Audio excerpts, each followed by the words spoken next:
One, two, three, let's go! Rolling. Hari ini kita akan membincangkan tentang isu pelaburan yang disebabkan pandemik COVID-19. Isu pelaburan ni semakin macam menjadi lepas ramai orang kehilangan kerja, ramai orang macam tengah susah dan ada yang segelintir daripadanya ambil kesempatan daripada ni lah. Daripada dah susah tu jadi makin susah. So, apa pandangan Datuk Isham tentang perkara ni lah?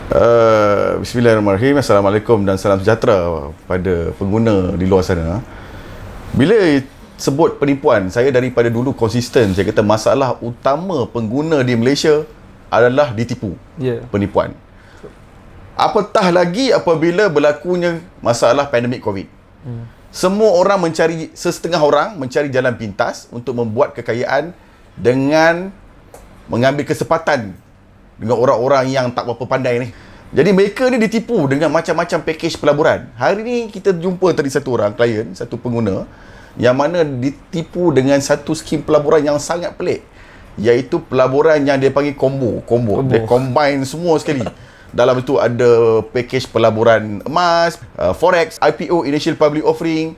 Ini semua dikombainkan dalam satu jenis pelaburan. Jadi saya tengok pakej pelaburan-pelaburan yang ada sekarang ni semakin menjadi-jadi dan ramai orang mengambil kesempatan. Buktinya tuan-tuan tengok kalau mana-mana orang yang ada kat restoran-restoran, pergi kat kedai-kedai mamak, nampak sekarang ni dah mula dah orang bawa macam katalog, dah mula untuk membuat penawaran-penawaran pelaburan-pelaburan yang pelik. Jadi saya nak dapat simpulkan di sini bahawa masalah COVID pandemik ni, maka ada penipu-penipu yang di luar ni mula ambil kesempatan. Tidak dia orang tak tidur, cari idea, plan. Macam mana plan pelaburan dalam kepala otak mereka dia duk fikir apa plan pelaburan yang mudah dan logik untuk menipu pengguna yang ada di luar. Tapi pengguna ni masalahnya mereka alpa. Mereka rasa mereka suka terpedaya dengan janji-janji yang tak masuk akal ni dan mengambil pilihan untuk terjebak dalam penipuan-penipuan, terutamanya penipuan pelaburan. Jadi kita daripada persatuan ni minta sangat-sangat merayu kepada pengguna yang ada kat luar ni, tolong gunalah akal fikiran. Jangan terpedaya dengan janji yang tak masuk akal ni dan memilih untuk melabur. Sebelum nak membuat apa-apa pembayaran, sila rujuk pihak berkuasa, sila rujuk bank negara, sila rujuk Suruhanjaya Security. Dan kalau perlu, boleh rujuk pada Persatuan Pengguna Semboyan Malaysia ni. Kita akan bagi sedikit maklumat sama ada pakej pelaburan ni adalah pelaburan yang patut dilabur atau tidak. Dan kita akan beri nasihat dan kaunseling undang-undang kepada tuan-tuan yang ada supaya tidak tertipu. Tok, ada kemungkinan tamak ke? Saya nak tanya sikit. Inilah punca daripadanya. Kadang-kadang kalau dia tengok pakej, kalau kata pelaburan-pelaburan yang dibuat seperti ASB, nampak 5.5%, tak banyak, dia dah tak nak. tunggu dia pun 5.5% je. Yang peliknya tadi berapa, 70% dalam masa 7 bulan. Ini tak masuk akal. Kita pun jadi pening kat persatuan. Pengguna ni dia minat benda yang banyak, tamak dan haloba. Dia tak nak meniaga burger ni. Maksudnya setahun 120%. Rupanya SB dah kalah dengan syarikat tawaran pelaburan penipuan kat luar ni. Itulah masalahnya. Pejabat pun tak ada. Jumpa dekat hotel, bincang kat hotel, ada sikit, ada pemegang amanah pun tak ada, trustee pun tak ada, apa je. Tidak ada apa-apa regulator ataupun agensi kerajaan yang menyokong mereka, seperti Suruhanjaya Security, seperti Bank Negara, tidak. Akhirnya finally mereka berada di bawah sedarai watchlist Bank Negara. Dan orang ni menggunakan kesempatan yang ada untuk melarikan duit. Tadi kita kira lebih kurang 40 juta. 40 juta. Untuk 8,000 orang yang kita ambil minimum 5,000. Tapi cuba bayangkan, yang seorang tu sampai 100,000 pun ada. Yang keluar tabung haji. Yang tadi satu 50,000, 25,000, kita ambil 5,000 kali dengan 8,000 pun 40 juta. Sebenarnya kamu semua sedang ditipu oleh mereka dan mereka hidup dalam angan-angan. Kamu hidup dengan angan-angan, mereka hidup dalam realiti, hidup pakai kereta besar, rumah besar. Duit kamu semua yang kena tipu. Jadi tak tahu nak sebut macam ni, tak tahu nak buat video macam mana lagi. Saya dah pernah bercakap, kita dah pernah bercakap, Datuk Isham dah bercakap, kita cakap dekat TV, cakap dekat media sosial, surat khabar, berapa kali front page tak tahu. Bercakap soal tawaran-tawaran penipuan yang tawaran-tawaran pelaburan yang menipu ni. Tapi masih lagi ada yang terkena. Mungkin pisang berbuah 2 kali lagi. Ini pisang dah layu dah. Ya, betul. Pisang pun dah cair dah. Nak jadi macam mana?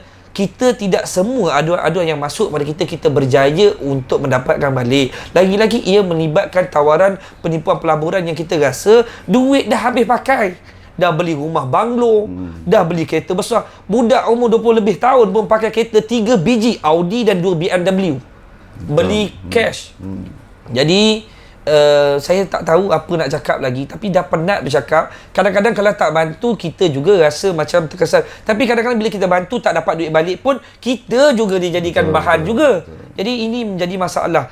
Itulah sebab kita sekerap kali kita tekankan kepada rakyat Malaysia, berhati-hati, bukan berhati-hati yang biasa, berhati-hati seperti berjalan di atas kaca. Sekarang ni pandemik COVID-19 ni yang datang ni, pandemik yang lebih besar ada, pandemik penipuan, pandemik tawaran pelaburan penipuan, pandemik macam-macam, tak tahu apa pandemik dah. Sebelum ni isu konvik. Sekarang ni isu yang lebih besar adalah manusia lebih dahsyat daripada virus konvik ni. Jadi ini yang kita jadi pening kepala. Pengguna kena sentiasa sedar. Kita kena ada consumer awareness, kesedaran pengguna. Yang mana pengguna-pengguna di luar jangan biarkan insan-insan penipu ni menipu masyarakat kita. Betul. Terus sekiranya nampak apa-apa tawaran yang ada, tolong laporkan pada pihak berkuasa. Anda juga boleh PM pada kita. Kita akan dapatkan maklumat-maklumat ni dan kita akan salurkan pada pihak berkuasa. Kita tak mahu lagi kan macam mana berlakunya cerita Macau scam, mana penipuan yang berlaku. Kita tak mahu lagi. Kita tak mahu ada pengguna kita ditipu. Jadi saya menyeru kepada semua masyarakat Malaysia, tidak kira bangsa, tidak kira agama. Kalau lihat ada mana-mana penipuan berlaku di luar sana, tolong ke bawah, bawa benda ni ke hadapan. Boleh laporkan kepada kita Persatuan Pengguna. Kita akan ambil maklumat ni, kita akan salurkan kepada pihak berkuasa. Kita tidak mahu lagi ada orang yang ditipu lagi. Kita jadi jambatan, insya-Allah. Kalau isu pelaburan adalah satu penipuan, bagaimana isu pinjaman pula? Daripada tahulah kalau nak pinjam bank, interest dia mungkin lebih tinggi. Ni apa? Tawaran pinjaman scammer. Ya, lately saya tengok di social media ada pihak-pihak yang tidak bertanggungjawab. Dia telah mempromosi tawaran pinjaman yang tak wujud. Dipanggil ni pinjaman tak wujud. Betul. Menggunakan logo-logo pihak bank-bank yang tertentu lah. Mereka menyalahgunakan logo-logo bank. Logo kementerian pun ada. Logo kementerian dan menawarkan satu pinjaman. Jadi, bila masyarakat di luar sana pengguna ni, dia tengok, wah, boleh pinjam RM5,000, boleh pinjam RM10,000. Jadi, semua orang berminat. Betul. Sebab semua orang terjejas, pandemik ni semua orang terjejas. Mereka tak ada duit, kadang-kadang nak teruskan kehidupan, nak bayar sewa rumah, nak bayar sewa office. Jadi mereka akan buat pinjaman. Bila mereka mula PM di social media, penipu-penipu ni kata okey, mereka boleh menguruskan pinjaman banyak RM10,000. Saya baru ada satu kes, satu aunty daripada Sabah, dia cuba untuk meminjam wang sebanyak RM10,000. Jadi dia adalah bagi borang-borang, kena isi borang, kemudian minta bagi dokumen-dokumen sokongan. Tiba-tiba dia minta, okey, bayar dulu RM350. Kenapa bayar RM350 ni? Dia panggil fee pemprosesan. RM300 fee pemprosesan. Advance payment ke? Bayar dulu. Sebab kalau tidak, tak boleh teruskan. Kena bayar RM350 dulu. Fee pemprosesan. Lepas dah masuk RM350, okey, dia kata, okey, dia nak buat fee untuk membuat carian sitos Sikris ni. Nak kena bayar. Dia minta lagi RM1,000. Bayar lagi RM1,000. Padahal nak pinjam RM10,000. Dah keluar dah RM1,350. Dah masukkan duit lagi. Kemudian dia minta, okey, sekarang bayar lagi RM2,000 untuk yuran guaman. Kena bayar lagi. Dia pun bayar lagi RM2,000. Dah RM3,350. Okay. Lepas tu baru dia tanya kat kita. Kita mana ada. Ini semua penipuan. Ini dipanggil online scam. Penipuan yang dibuat secara online. Betul. Jadi saya nampak sekarang ni masyarakat sekarang ni kena sedar bahawa kalau ada saja tawaran-tawaran pinjaman di luar sana yang dilihat ni, perlu berhati-hati. Sebab individu-individu yang ada ni kadang-kadang tak ada hati perut. Tak semestinya dia ada kat Malaysia ni, penipu-penipu ni. Kadang-kadang dia ada dekat Cambodia, kat luar negara sebab dia berani tipu, dia menggunakan WhatsApp online. Penipuan tidak wujud. Betul. Jadi kita harap pengguna yang ada ni jangan mudah terpedaya dengan penipuan-penipuan yang ada. Dengan WhatsApp anda boleh bayar RM1,000, dengan WhatsApp anda bayar RM5,000. End up ada kes yang kita tengok hari ni, dia nak pinjam RM10,000 tapi dia dah spend RM30,000. Ada dah spend RM30,000 hanya kerana nak buat pinjaman. Betul. Jadi kita pandangan usuk macam mana? Saya saja nak share. Tahun lepas ada seorang pakcik ni datang pada kita. Dia kena tawaran penipuan pinjaman yang sama, scammer. Dia dah habis duit lebih kurang dekat RM16,000 duit perkahwinan anak dia. Tujuannya dia pinjam untuk nak kahwinkan anak dia. Dia tak mencukupi duit. Jadi dapat offer, dia mula-mula minta bank, tak dapat, biasalah susah kan dalam keadaan COVID ni tahun lepas. Jadi dia buat pinjaman dengan yang tawaran pinjaman scammer ni lah. Jadi orang tu suruh bayar sedikit-sedikit macam tu lah, sehingga dia dah keluar duit 16,000. Akhirnya duit kahwin yang dia simpan untuk anak dia tu lebur. Duit yang konon-konon dia tak cukup nak kahwin pun dia tak tahu nak dapat mana. Akhirnya saya pun, Allahuakbar, yang saya difahamkan, dia terpaksa pinjam daripada ahli keluarga, akhirnya kahwin juga anak dia. Tapi nak cerita hari ni, pertama dia dah susah sebab tak cukup dia nak kahwin dengan anak dia. Kedua, dia dapat lagi susah. Duit yang disimpan untuk anak dia tu, sebahagian tu pun diambil oleh mereka-mereka ni. Jadi sebenarnya, saya minta maaf, saya tak tahu nak sebut apa. Saya tidak boleh bercakap yang orang kena tipu ni kurang bijak. Saya tak boleh cakap macam tu. Saya juga tidak boleh mengatakan bahawa mereka ini mudah sangat ditipu. Tetapi ayat yang lebih sesuai saya boleh sebut adalah, kita ini, dia macam ni saya bagi contoh Datuk. Kalau orang tak pandai, tapi kalau dia berusaha, gigih, dia akan berjaya. Tu. Betul. Yang kedua, kalau orang tu pandai pun, tapi kalau dia malas, dia akan gagal. Betul. Itu pandangan saya lah. Jadi sebenarnya, kita pilih yang mana. Janganlah menjadi orang yang tunjuk pandai. Maksudnya, tak ada ilmu pasal benda ni, pergi cari mana nak dapatkan ilmu ni. Maksudnya, kalau kita bukan orang yang arif, contoh saya bukan orang yang arif dalam bidang agama. Contoh saya cari orang yang lebih arif. Kalau saya bukan orang yang pandai dari sudut undang-undang, saya cari orang yang pandai undang-undang. Kalau saya ni bukan orang yang pandai dalam bidang masakan, saya carilah isteri saya, suruh dia masak, contohnya. Betul. Jadi maksudnya sekarang ni, kita tidak ada ilmu tentang ini, maka pergi cari ilmu ini. Saya dah bercakap berkali-kali, tak mungkin ada tawaran yang melalui talian semata-mata atau WhatsApp. Semua benda perlu ada black and white. Semua mesti ada tempat rasmi dia. Kalau bank, kena pergi bank, kena chop, kena ini sekian. Dan tidak, semua legal fees dan processing fees semua ditolak setelah loan telah keluar. Loan dah keluar, baru dia tolak siap-siap. Berapa insurans, berapa advance payment dia ambil dari situ. Ambil dari situ. Contohnya kalau pinjam RM10,000, dia terus tolak siap-siap. Contohnya RM900, dia tolak daripada RM10,000 pinjaman itu. Maksudnya kalau bank pun buat macam tu. Ini mana punya syarikat yang minta duit dulu ni sudah pasti jelasnya telah menipu. Jadi pandangan saya, tak ada ilmu kita pergi cari. Biar kita tak pandai. Macam saya tak pandai. Kalau saya tak pandai, apa saya buat? Saya pergi berusaha untuk dapatkan berita, maklumat yang tepat, barulah saya buat keputusan dan tindakan yang bijak. Jadi kalau tak ada ilmu ni, pergi cari. Jadi jangan memandai-mandai, merasakan ikut gerak hati sebenarnya. Betul, ikut gerak hati. Tetapi apapun, gerak hati ni perlu ada perancangan. Perancangan dia apa? Pertama, bila dapat satu-satu benda, pertama apa kita buat? Berfikirlah dahulu sebelum buat keputusan. Maka bila berfikir, baru bila kita fikir, benda ni betul tak betul? Lepas tu kita cari maklumat. Bila cari maklumat, kita buat penilaian. Setelah kita buat penilaian, maka kita rasa setelah kita merujuk dengan orang yang pakar, maka barulah kita, sebagai orang Islam, istikharah dulu, minta dengan Allah, minta hajat, baru kita buat tindakan. Kalau jadi juga perkara ni, maka ini takdir. Ini takdir. Tapi kalau benda ini terjadi atas kesilapan kita buat kerja tanpa hajat, tanpa cari maklumat, maka kita sendiri yang mencari masalah. Dan kita tak boleh sebut ini ujian Allah. Betul. Ujian Allah ni dia ada banyak keadaan tu. Ujian itu adalah Allah bagi bila Allah berkehendak. Tapi kalau musibah ni lain. Benda yang kita cari pasal. Kita minta pada pengguna di luar, kalau nampak mana-mana iklan yang dikeluarkan dalam media, social media berkaitan dengan tawaran-tawaran pinjaman, tolong buat aduan. Tolong buat aduan, screenshot tawaran-tawaran ni, dan kita boleh buat aduan kepada Suruhanjaya Komunikasi dan Multimedia. Betul. Kita nak elakkan, sebab kita kena tahu bahawa ada di kalangan pengguna ni yang memang tak bijak. Kita tak boleh buat apa-apa. Betul. Tetap ada persentage ni. Jadi pengguna-pengguna yang lain yang lebih bijak daripada pengguna yang tak bijak ni, perlu membantu.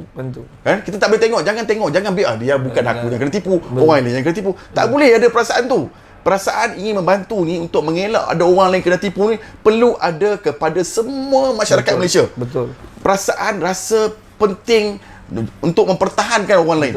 Untuk menjaga kepentingan orang lain. Betul. Jadi kita, apa yang perlu saya buat, saya minta kepada semua masyarakat di luar sana, sekiranya anda melihat mana-mana tawaran yang ada di social media yang boleh menyebabkan mana-mana pengguna lain termasuk dalam perangkap, tolong kemukakan aduan. Boleh screenshot, hantar kepada kita persatuan dan kita akan bawa aduan ni kepada Suruhanjaya Komunikasi dan Multimedia supaya tawaran-tawaran ini dilenyapkan langsung dalam sosial media yang ada kepada masyarakat Malaysia yang ada. InsyaAllah. Beralih kepada isu perumahan. Macam kita tahu rumah ni adalah satu aset yang ramai orang kejar. Cita-cita kita kan nak dapatkan sebuah rumah. Disebabkan itu muncullah Pemaju Express. Ini apa pemaju, bukan pemaju Posaju bukan kan? Bukan. Okey. So, apa pandangan Datuk Hisham dan Tuan Yusof tentang Pemaju Express ni sendiri? Datuk Hisham lah jawab pasal dia lebih arif pasal rumah ni. Kita bagi kat dia lah. Dia kes yang melibatkan perumahan ni merupakan isu yang sangat dekat pada kita dalam Persatuan Pengguna, yang mana kita memang suka beri kes ni sebagai kes yang prioriti berbanding kes penipu-penipuan yang lain. Kerana bila sebut penipuan perumahan ni, dia merupakan satu perkara asas, dan orang yang ditipu ni sebenarnya kita bersimpati berbanding dengan penipuan-penipuan yang lain lah. Sebab dia tidak tamak, dia memang nak mencari keperluan asal dan nak dapatkan rumah. Saya dapat disebabkan kos rumah yang semakin meningkat, terutamanya di Lembah Kelang ya, yang nilai ratusan ribu, sampailah ada rumah yang teres pun dah sampai 800-700 ribu, rumah semi-D dah jadi sampai 1 million. Kos semakin meningkat menyebabkan pengguna tercari-cari, mana masyarakat mencari mana rumah yang mampu untuk mereka. Jadi adalah di kalangan manusia-manusia yang tidak bertanggungjawab ni yang mengambil kesempatan cuba membuat tawaran-tawaran rumah. Ada yang tawarkan rumah yang begitu murah dengan teknologi IBS dikatakan. Dia kata teori IBS, ada kilang dia sendirilah, nak buat frame steel lah konon. Kan, tunjuk kata okey, marah buat, betul ni nampak ni. Marah betul. Memang sakit hati dah. Kata ni kilang dia lah, kata kilang dia boleh buat frame steel, teknologi daripada Australia lah, teknologi New Zealand lah. Lalu dia pergi mensasarkan bekas-bekas pesara, terutamanya pesara. Sebab pesara ni baru keluar EPF. Jadi orang pesara tak pernah ada rumah. Jadi dapat beli tanah lot, boleh beli dengan harga RM250,000, RM300,000, mana nak cari? Jadi mereka ni of course lah dia orang nak bersara dan keadaan tinggal di rumah mereka sendiri. Jadi adalah pula penipu-penipu di luar ni yang mengambil kesempatan dengan mengatakan bahawa jangan risau, rumah tak payah beli dengan harga RM500,000, rumah dengan harga RM200,000, RM150,000 pun boleh dapat dah. Sebab teknologi, ada kilang frame lah macam-macam. Jadi saya tengok akhirnya malangnya dia pergi buat, dia pasang tapak tu, dia tinggal. Dia dah collect dah RM200,000. Kemudian dia pergi rumah kedua. Pakai ejen lagi tu. Dia pakai ejen lagi buat tawaran, buat ejen dapat berapa persen? Ada yang dapat 20%. Ada yang dapat 25%. Boleh tawarkan komisen pada ejen pula untuk memperumah. Dah jadi MLM. Rumah pun dah jadi macam MLM. Dijual secara network marketing. Jadi saya tengok begini sangat bersimpati lah kan. Jadi kita minta kepada pihak berkuasa khususnya untuk lihat perkara ini dengan lebih serius apabila perkara-perkara yang melibatkan penipuan rumah. Ada orang kata ini bukan tipu, ini hanya mungkir janji. Perlu tidak dilihat dari sudut jenayah, perlu dilihat dari sudut civil kerana dia berlaku kemungkinan perjanjian. Saya mengesyor kepada pihak berkuasa, cuba teliti balik. Kalau kita kata kes ini 1-2 kes daripada 1000 perumahan yang mereka buat, mereka tak dapat deliver 2 rumah, okey, kita boleh kata mungkin janji. Tapi kalau dalam 100 rumah yang dia buat, 90 dia orang tak deliver, adakah kita boleh kata mungkin janji? Pada saya ini merupakan satu plan penipuan.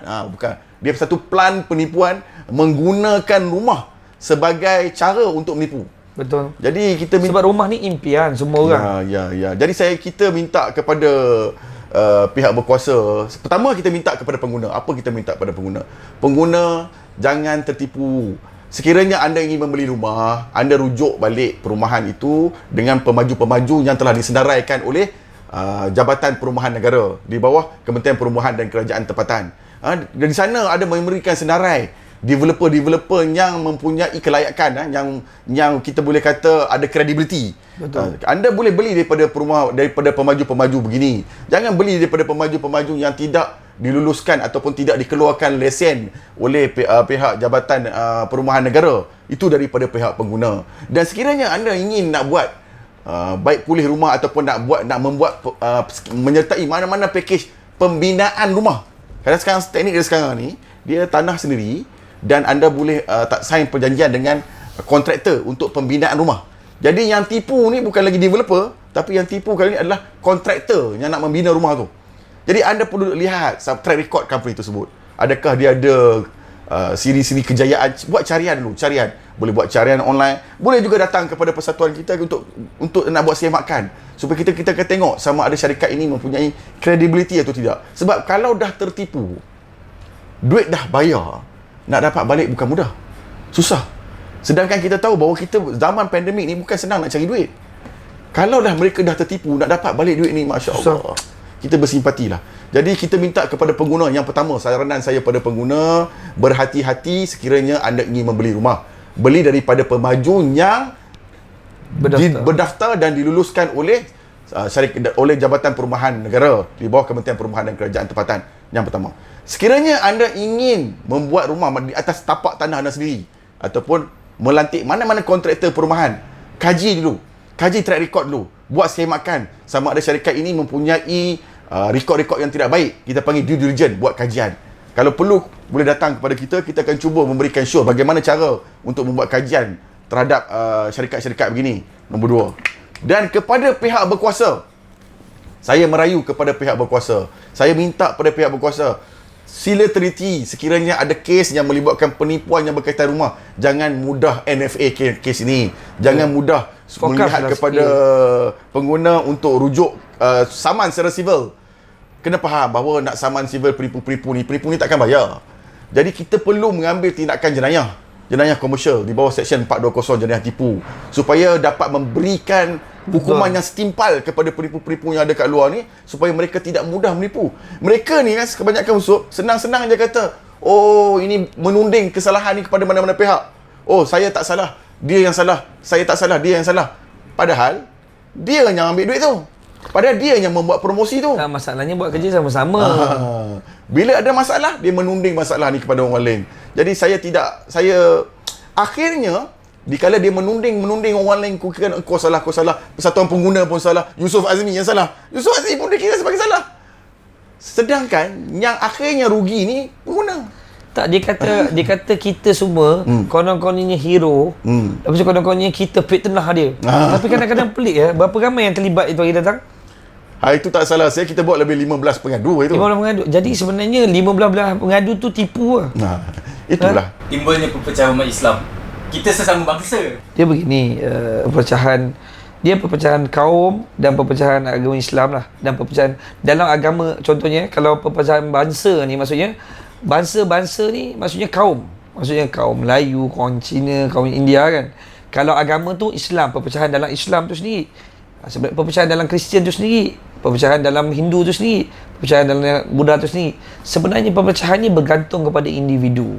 Sebenarnya dia tidak menjadi sebarang masalah kepada kita kalau kita boleh hidup dengan perbetulkan. Contohnya saya minta maaf kepada bagi orang Islam, betulkan hati kita. Sebab tu saya kata dia ada dalam contoh, saya bagi tiga keadaan. Satu, orang buat baik, orang buat baik kita sokong, orang buat tak baik kita tak sokong. Ini orang yang kumpulan yang neutral.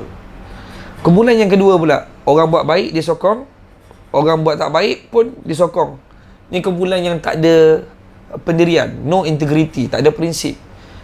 Kumpulan yang ketiga pula, kalau kita buat baik pun memang dia tak nak, kita buat jahat pun dia tak nak tengok kita pun.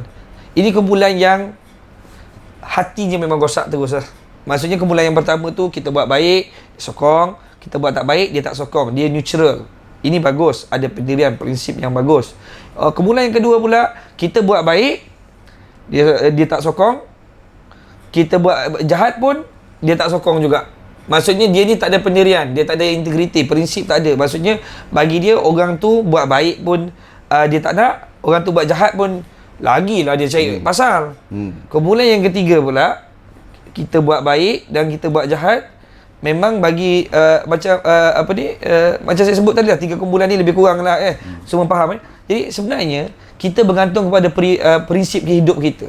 Sebenarnya saya berkawan, kita di persatuan pun di Semboyan berkawan dengan pelbagai kaum. Kalau di Sabah Sarawak tu bukan satu kaum kan. Saya juga pergi ke Sarawak tahun lepas pun duduk dengan kaum Iban dan Bidayu pun ada. Jadi kita tidak ada masalah. Bergantung pada diri kita, macam mana kita bawa diri kita. Sebab kalau kita masih lagi diskriminasi kaum, diskriminasi dalam agama dan sebagainya, sampai bila pun kita akan berpecah. Tapi kita kena tengok dari sudut yang lain pula. Contoh, isu kalimah Allah tu kita ni lain Ini mengatasi segala-galanya. Dia tidak boleh dijadikan sebagai diskriminasi lagi. Dia itu adalah orang kata syiar Islam kita tu. Maksudnya syiar Islam kita tu, maksudnya kalau akidah, walaupun saya ni bukan orang ahli kitab dan sebagainya, bila nama Allah ini dipermainkan, bila nama Rasulullah sallallahu alaihi wasallam ni dipermainkan, kita tak boleh kata ini bukan isu kita. Ini isu agama kita, ni soal akidah kita. Sudah pasti akidah tu terletak kepada apa? Iman. Bila iman tu kita tak boleh main-main lah. Takkan nama Allah tu boleh diletakkan satu sama dengan yang lain. Itu sudah kita mensyirik Allah, itu lain Tapi saya perjelaskan dulu pada tajuk yang pertama tadi Bila ada di dalam contohnya satu-satu kaum tu okey, bekerja dengan masyarakat Cina, ada yang orang masyarakat Cina bekerja dengan masyarakat Melayu dan sebagainya. Sebenarnya dia bergantung pada pendirian kita. Sudah pasti kita sebagai orang Islam, minta maaf saya kata sebagai orang Islam, kita sudah pasti perlu mengikuti contoh bagaimana baginda Rasulullah sallallahu alaihi wasallam bawa. Apa yang Rasulullah bawa? Dia memperbaharui akhlak. Maksudnya apa? Nabi ni, bila adanya Nabi je di dalam keadaan sekeliling ni, Nabi mewujudkan satu suasana yang menyebabkan orang jatuh cinta dengan akhlak dia, rasa sayang kepada dia, rasa teruja dengan sikap dia, sifat dia, adab dia, sopan dia. Jadi sudah pasti kita sebagai orang Islam perlu menunjukkan, walaupun kita merupakan tuan tanah di negara kita, merupakan kaum yang paling ramai menduduki di negara ini, tetapi kita juga perlu menunjukkan sikap yang positif, sikap yang baik kepada rakyat yang berada di negara kita, walaupun di kalangan masyarakat Cina dan India. Kerana apa? Dan juga Sabah dan Sarawak ini ada pelbagai kaum. Ini semua kita kena tunjukkan pada mereka, orang-orang yang di mana Sabah Sarawak ni yang di mana kita yang kena tunjukkan adab yang baik kepada mereka, kepada masyarakat Cina dan India. Tapi kalau kita mempunyai masalah diri kita sendiri, kadang-kadang ada orang dalam keluarga pun, isteri dengan anak-anak pun dia tak boleh nak berdamai, adik-beradik pun dia tak boleh nak menyatukan. Ini apatah lagi dalam skop yang lebih besar, orang kata kaum-kaum ini. Jadi dia bergantung kepada pendirian sebagai pemimpin itu sendiri, bagaimana dia nak bawa kaum-kaum itu. Tapi kalau masih lagi kita, contoh saya minta maaf saya ni orang yang tak boleh sebut benda ni. Contohnya dalam di kalangan saya rasa sedih sebagai orang biasa ni, orang yang bukan ahli kitab ni, ahli hadis dan Quran dan sebagainya ni, tengok kadang-kadang perpecahan di kalangan orang kata pemimpin kecil lah, ataupun ustaz-ustaz, sahabat-sahabat kita di luar sana pun berpecah. Kadang-kadang kita jadi sedih sebab mereka ini orang yang ada ilmu, orang yang mempunyai pendirian yang hebat lah bagi kita kan. Kadang-kadang disebabkan perbezaan pandangan, perbezaan pendapat berpecah. Jadi kita di persatuan, saya, Datuk Isyam dan sahabat-sahabat lain, kita rasa kita ni perlukan mereka untuk menjadi pemimpin kita. Kita ni seperti ekor, mereka ni seperti kepala. Maka kalau kepalanya pergi menuju ke kanan, maka kita ikut pergi ke kanan. Dan kalau kepalanya menuju ke kiri, kita ikut ke kiri. Tapi kadang-kadang kita tahu ada kalanya dia memecahkan kepada dua bahagian. Kadang-kadang dua-dua ini bukannya masalah apa pun, bukan masalah akidah, masalah perbezaan pandangan je. Seorang belajar di Saudi, seorang belajar di Syria, seorang belajar di Mesir. Ini saja. Tapi sebenarnya hakikatnya akidahnya masih sama. Tetapi kerana ada perbezaan-perbezaan dah berpecah lah kumpulan. Oh tak boleh. Oh ni tim Datuk Isyam tak apa, you pergi dulu lah. Ni tim Yusuf Azmi pergi dulu lah. Oh saya tak boleh campur ni. Apa benda ni? Tak, saya rasa sedih kerana Datuk Isyam, pasal sepatutnya tidak begitu. Sebab kita ni mempunyai, kita perlukan pilot, pemandu. Jadi pemandu pun kalau tengah naik kapal terbang ni, cuba bayangkan ni kapal terbang ni, seorang nak pergi Perancis, contohlah France, seorang pula nak pergi London. Satu-satu dah. Kan, pergilah ke London dulu ke, barulah pergi ke Europe kan, contohnya macam tu. Ini tak. Dia kata kalau boleh waktu tu tak, sekarang kena pecah juga. Jadi akhirnya kita terkandas dan kita terbabas. akhirnya hancurlah kapal terbang tu. Jadi harap-harap kita balik kepada diri kita supaya kita menjadi orang yang mewujudkan suasana, supaya hadirkan diri kita, wujudkan ketenangan dan membuatkan orang rasa wujud adanya rasanya kedamaian ni. Itu yang paling penting. Itu pandangan saya. Ni soalan yang paling famous. Ya, apa dia soalan paling famous tu? Semboyan Malaysia ni adakah satu persatuan gangster? Ui, gangster. Anda jawab dulu lah. Saya tutup. Okey, ni soalan yang menarik. Ada muka gangster ke? Okey, kita satu, bila kita sebut kita persatuan, kita adalah persatuan yang berdaftar. Kita berdaftar di bawah pendaftar pertubuhan, dan pendaftar pertubuhan ni merupakan satu agensi di bawah Kementerian Dalam Negeri. Sudah tentulah kalau kita berdaftar sebagai persatuan, kita tidaklah mempunyai niat secara langsung ataupun tidak langsung untuk terlibat dalam perkara-perkara yang melibatkan gangsterism, kerana perkara-perkara yang melibatkan gangsterism ni sudah tentulah berada di luar daripada undang-undang. Kita daftar persatuan dengan niat kita adalah untuk mengikut undang-undang. Kita tidak akan, pertama, konsep kita tidak akan melakukan kesalahan undang-undang.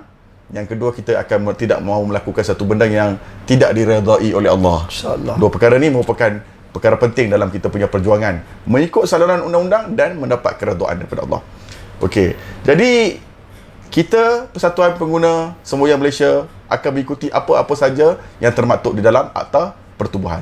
Jadi secara tidak langsungnya kita bukannya satu badan keganasan ataupun badan yang layak terlibat dalam gangsterism. Jadi kita minta tomahan-tomahan tu dinafikanlah. Cuma kadang-kadang kalau ada orang tengok kita nampak je macam gangster tu, tidak bermakna kita gangster. Nak ala-ala saja, tapi bukan gangster. Kita mengikut saluran undang-undang. Yalah, bila saya mendengar banyak berita ni di luar, sebenarnya saya bagi Datuk Isham sebut dulu pasal apa? Pasal dia bahagian undang-undang, dia lebih arif. Jadi biar Datuk Isham jawab. Sebenarnya kita kat sini, saya pun tak tahu karakter yang macam mana kita nak kena bawa. Sudah pasti kita di dalam Persatuan Pengguna Semboyan Malaysia ini, saya ada belajar, belajar, bukanlah belajar pun, tapi adalah orang-orang soleh, ustaz ni selalu cerita pada saya, Nabi ni kalau berjalan, baginda Rasulullah SAW ni berjalan seperti mendorong bukit. Dalam kitab Syamil Muhammadiyah, maksudnya dalam berjalan yang sangat laju. Maksudnya Nabi bukan berjalan dalam keadaan yang slow, laju. Apabila Nabi dipanggil ya Rasulullah, maka Nabi akan berhenti dan Nabi akan berpalingkan wajah dia, melihat secara langsung, dan seluruh tubuh badannya serentak melihat kepada wajah orang yang memanggil. Maksudnya Nabi macam mana karakternya? Nabi sangatlah orang yang disiplin, orang yang sangat laju, maksudnya pantas, maksudnya begitu. Jadi kalaulah kami ni yang dengan baginda Rasulullah ni punyalah jauh, kami ni bukan debu, tak tahu macam mana, tidaklah boleh mencari kesempurnaan kami. Kami tidak ada kesempurnaan di situ, sebab nak dibandingkan dengan Rasulullah SAW ni jauh. Tapi apa yang kita cuba nak buat adalah kita cuba nak ikut sedikit sahaja. Sebahagian besarnya kita tak mampu, sedikit lebih sedikit. Jadi sudah pasti watak-watak yang ada di dalam Persatuan Pengguna Semboyan Malaysia ni berbeza. Sebab itu kita kalau digelar gangsterism ni, duduk dalam dunia gangster ni, sebenarnya kita berhadapan dengan sebahagian kecil daripada dunia gangster. Jadi sudah pasti kita perlu sedikit orang kata mengikut keadaan. Agresif dan ketegasan itu berpandu kepada suasana tersebut. Takkanlah yang datang tu, contohnya taiko-taiko besar ni, diorang datang bawa kayu, kita takkan nak bagi cawan kopi. Sudah pastilah kita juga bertegang, bawa hanger ke, kan, bawa hanger ke, ataupun mungkin nak kena ambil apa panggil tu yang selalu orang sapu kipas tu, bulu ayam tu, mestilah nak mempertahankan diri. Jadi sebenarnya tidak ada istilah kami duduk dalam dunia gangster dan terlibat dengan gangsterism, tetapi kami juga perlu mempunyai sifat dan sikap yang tegas dalam satu-satu keadaan. Dan kadang-kadang kami ni berlakon je. Kami ni sebenarnya tak ada apa-apa pun berlakon je. Cuma lakonan kami ni, kami harap Allah redai kita. Allah pandang kita, Allah kesiankan kepada kita. Jadi sebenarnya hidup ini pasti kita perlu mendapatkan keredaan Allah. Maksudnya kita nak Allah redha kepada kita dan Allah, kita meredai Allah apa Allah bagi pada kita dan Allah meredai kita.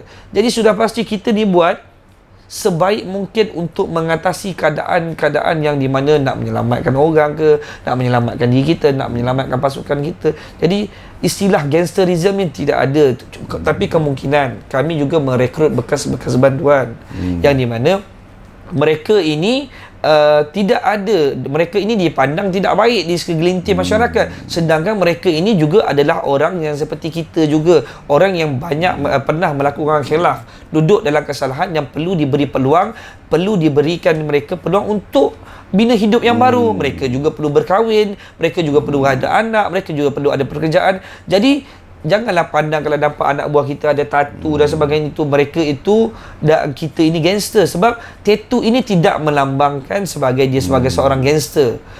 Kerana mungkin dia dunia dulunya dia ada tattoo, tapi sekarang dia dah berhijrah, tapi dia dia tak tahu macam mana nak buat tattoo, belum cukup duit dan sebagainya apa ke. Jadi sebenarnya mungkin bila orang tengok duduk dengan kita ni, oh nampak macam gangster. Tidak, kita mempunyai ramai jemaah. Jadi jemaah ni sahabat-sahabat kita yang daripada grup tabligh, grup dakwah sini, grup lawyer. Jadi kalau duduk ramai-ramai, nampaklah macam ramai, tapi sebenarnya kumpulan-kumpulan ini adalah kumpulan tarbiyah, kumpulan dakwah. Jadi tidak ada apa-apa. Jadi istilah gangsterism tu tidak perlu wujud. Mungkin pengikut kita dulu bekas gangster, tetapi mereka sekarang ni ingin menyumbang bakti kepada masyarakat.